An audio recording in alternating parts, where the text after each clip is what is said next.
Olá, pessoal. Sejam bem-vindos, ao nosso comentário aí, o gabarito comentado da avaliação A1 de Ciências Contábeis, Língua Portuguesa, não é?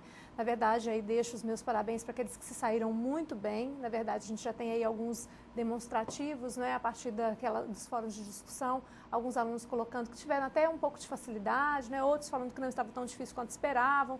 Então, é bastante interessante ver que vocês estão compreendendo, estão conseguindo acompanhar o conteúdo, ok? Então, nós vamos continuar comentando as questões. Vocês já viram 3 questões com o professor Francisco e vocês verão agora mais 3 outras questões comigo, ok? Então, vamos lá. Na questão da letra D, a quarta questão da avaliação, o que nós temos aí? Vamos ver lá no slide.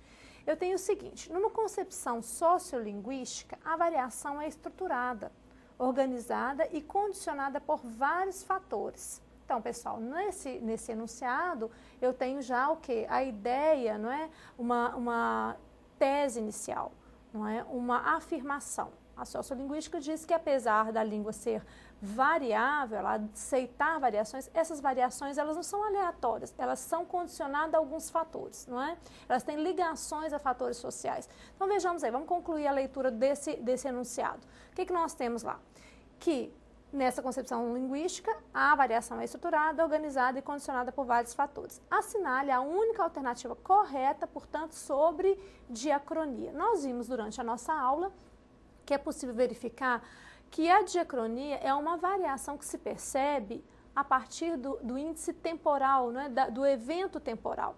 Então, a língua modifica-se, ela varia, ela se transforma num processo diacrônico, num processo evolutivo histórico, digamos assim, Então, uma expressão que foi anteriormente dita no século passado, provavelmente hoje não é tão usual mais. Ou então, algumas palavras que foram sofrendo alterações, algumas mudanças no próprio léxico, que então nós consideramos como diacronia. Para não aprofundar mais, mas não deixando também de citar, é bom lembrar que a diacronia ela pode acontecer tanto ligadas a fatores externos, na questão da sociedade, mas também influenciada pela própria mudança lexical, que seriam aí aspectos gramaticais que acontecem dentro da língua, ok? Vamos para a próxima questão? Então vejamos lá. Eu tenho o seguinte: após discutirmos os conteúdos presentes na aula 2, qualidades textuais 1, assinale a alternativa que oferece uma definição para texto.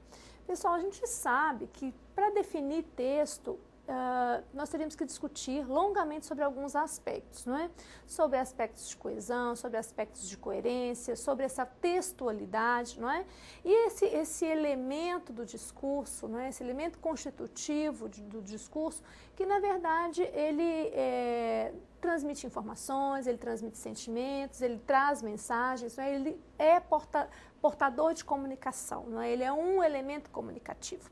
Então vejamos lá o que nós temos na questão. Eu tenho o seguinte: tenho várias possibilidades para entender, várias definições para texto. Na número 1, vou me ater um pouquinho mais a essa questão, porque acredito que ela ainda tem algumas dúvidas.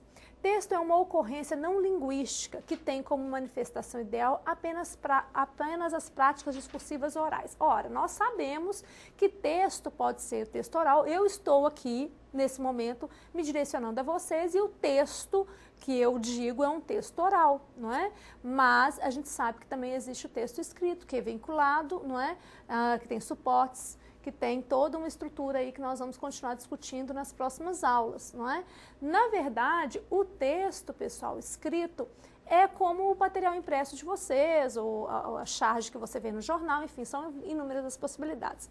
Na alternativa 2 da questão nós temos lá, texto pode ser entendido como uma unidade linguística concreta, perceptível pela audição ou visão, portanto oral ou escrito, que é tomada pelos usuários da língua em uma situação de interação comunicativa, ok? Quem marcou essa alternativa se deu bem, acertou, ok? É por aí. Vamos lá, próxima questão. A questão F. que a questão F traz para nós? Ela vai discutir alguns elementos ligados à constituição desse bom texto, né, dessa unidade do texto. O que eu tenho lá? Sobre unidade temática dos textos e a capacidade de argumentação, conteúdo abordado na aula 2, assinale a alternativa correta. Lembrem-se que lá na aula 2 nós falamos de qualidades textuais.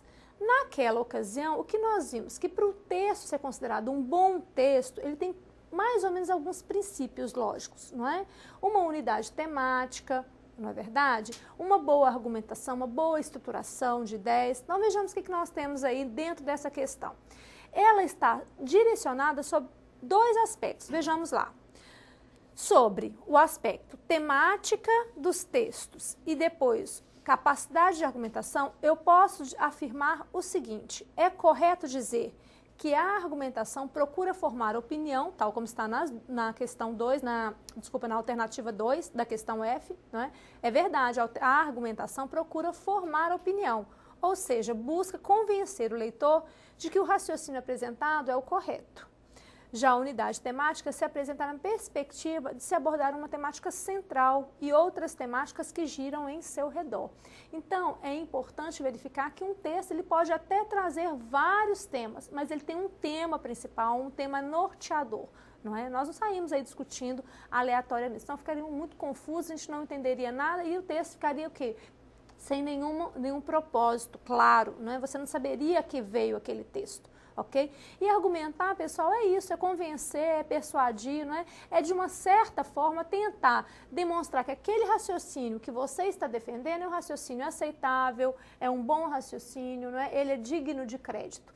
Então, argumentar é isso, e a gente argumenta o tempo inteiro, né? Desde o momento lá que a gente pede um favor para um amigo, ou pede autorização para um determinado evento, uma determinada atitude, ou até mesmo na nossa conversa mesmo informal. A gente tenta, assim, convencer o outro, persuadir o outro a partir de uma boa argumentação, ligando, então, essa questão do argumento, do concreto, do que é importante para aquele texto, ok?